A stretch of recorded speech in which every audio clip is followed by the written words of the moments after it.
Assalamualaikum warahmatullahi wabarakatuh. Apa kabar anak-anak sekalian?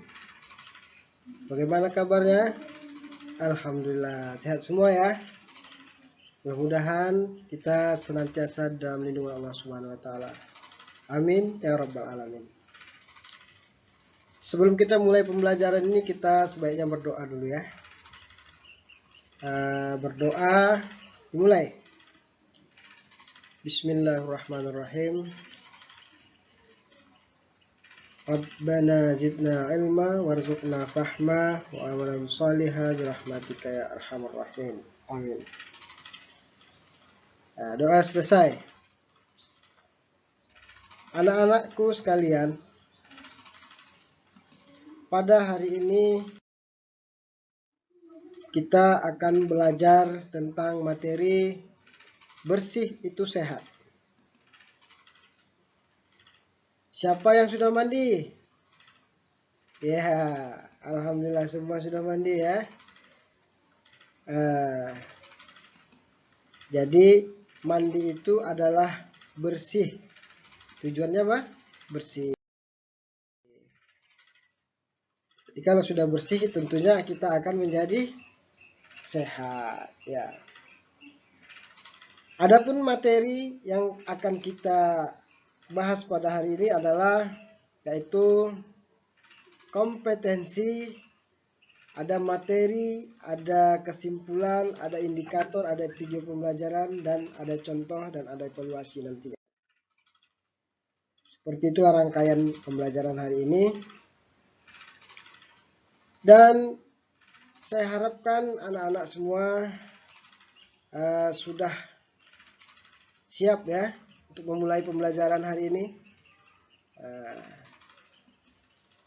Adapun kompetensi dasar yang harus kita kuasai adalah yaitu memahami tata cara bersuci dari hadas kecil sesuai ketentuan syariat Islam dan mempraktikkan tata cara bersuci dari hadas kecil sesuai ketentuan syariat Islam. Ya. Selanjutnya adalah indikator pencapaian kompetensi yang harus kita capai. Ya, yang harus kita capai ya. Yang pertama menjelaskan pengertian bersuci dari hadas kecil. Yang kedua menerangkan macam-macam hadas kecil. Yang ketiga menemukan alat-alat untuk bersuci. Ya. Nah, ini yang harus kita kuasai, yang anak-anak kuasai nanti apabila setelah selesai pembelajaran ini. Adapun dasar hukum atau dalil daripada bersih ini adalah sebagaimana yang disabdakan Rasulullah, at-tahuru syatrul iman, yaitu suci itu separuh daripada iman. Bahwa kita bersuci itu adalah bagian dari iman. Apa yang dimaksud dengan suci? Ini beda nih. Apa arti suci nih? Ya. Yaitu apa Nana? Ya, yaitu bebas dari najis. Betul ya. Bebas dari najis. Yang kedua apa?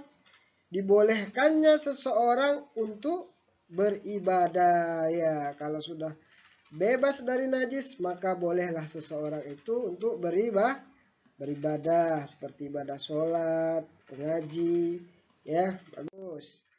Selanjutnya adalah apa yang dimaksud dengan bersih? Ya, apa itu bersih? Bagus ya. Bersih adalah ya bebas dari kotoran. Iya, bebas dari kotoran. Jadi yang kedua adalah glowing ya. Bagus. Selanjutnya adalah hadas kecil ya. Kotoran yaitu hadas kecil. Ini kotoran ini ada hadas kecil, ada hadas besar. Yang kita bahas hari ini hadas kecil. Ya, apa itu yang disebut dengan hadas kecil? Itu salah satu contohnya bersentuhan laki-laki dan perempuan. Apabila bersentuhan kulit laki-laki dan perempuan, maka kita sudah berhadas kecil atau batal wuduknya kalau berwuduk. Sehingga mensucikannya cukup dengan berwuduk. Yang kedua, hilang akal. Hilang akal juga seperti orang yang gila, lalu sadar lagi, waras. Setelah itu dia harus kembali mandi atau berwuduk, ya, karena dia sudah termasuk berhadas kecil. Hilang akal seperti tidur juga, ya, tidur akalnya hilang pada waktu tidur itu, atau pingsan misalnya, setelah sadar dia sudah disebut berhadas kecil dan harus berwuduk kembali. Selanjutnya bersentuhan, ya persentuhan laki-laki dan perempuan. Yang selanjutnya adalah keluarnya sesuatu dari kubul dan dubur. Yaitu dari kubul itu adalah seperti air kencing, ya. Seperti apapun yang keluar dari kubul, seperti air kencing dan lain-lain, itu adalah hadas. Dubur, seperti buang air besar, ya, itu juga hadas. Adapun orang yang murtad itu juga disebut dengan orang yang berhadas. Dia harus segera bertobat dan mandi serta berwuduk. Adapun macam-macam air yang harus kita ketahui untuk bersuci ini, yaitu yang pertama air hujan, ya. Kita bisa bersuci pakai air hujan, ya. Selanjutnya air salju juga boleh ternyata. Air embun, air embun juga boleh untuk bersuci. Air sumur, air sungai, air sumber mata air atau danau, baru air laut, ya. Ini adalah sumber-sumbernya tadi. Sedangkan jenis-jenis air itu dibagi kepada 4. Ya, dibagi kepada 4. Yaitu air mutlak, yaitu suci lagi mensucikan. Yang kedua air mustakmal, air suci tapi tidak bisa mensucikan. Jadi yang pertama air mutlak ini tadi maksudnya airnya suci, seperti air hujan, suci. Bisa mensucikan, bisa kita buat untuk berwuduk. Air sungai, suci, bisa juga kita buat untuk berwuduk. Ini yang disebut dengan air mutlak. Yang kita sebutkan tadi ada air hujan, air sungai, air danau, air laut. Itu. Air mustakmal ini adalah air suci tapi tak bisa mensucikan.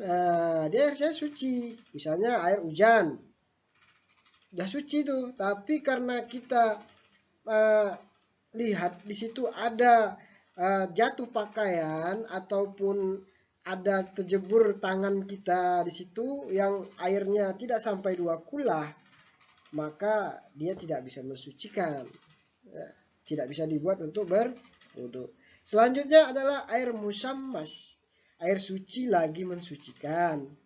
Ini air suci tapi mensucikan. Misalnya ada air hujan,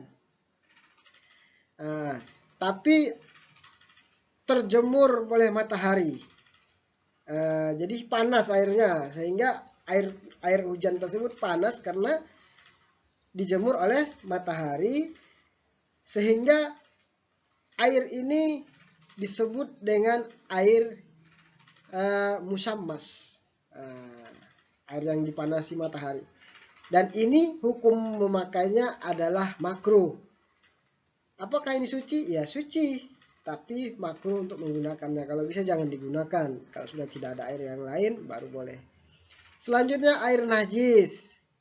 Air najis adalah air yang terkena najis. Misalnya ada air uduk, ada air di ember, kita mau beruduk, tapi kita lihat di ember itu ada najis, misalnya cicak, ada tai cicak misalnya, sebelum tidak sampai 2 kulah dia. Nah, itu adalah air najis yang tidak bisa dipakai untuk bersuci.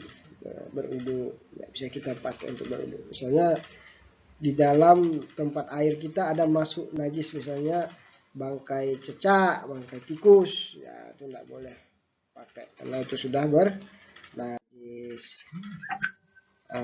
Jadi kesimpulannya adalah bersih artinya bebas dari kotoran. Suci artinya bebas dari najis. Menurut syara, hukum Islam berarti dibolehkannya untuk melakukan ibadah kalau sudah suci. Bersih belum tentu suci. Suci sudah pasti bersih. Ya, bagus.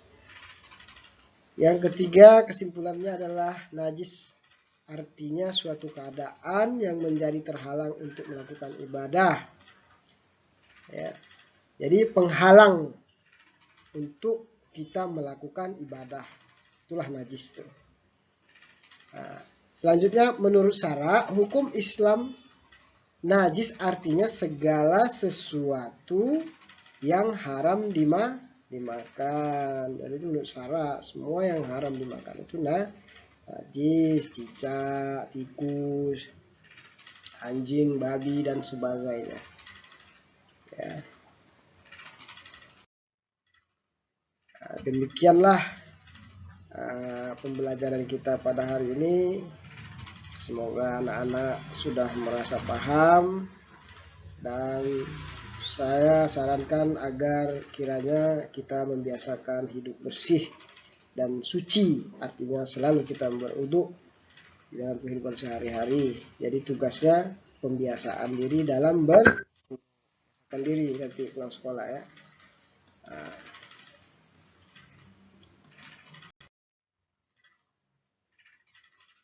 Dan ada tugas ya pada link LKPD.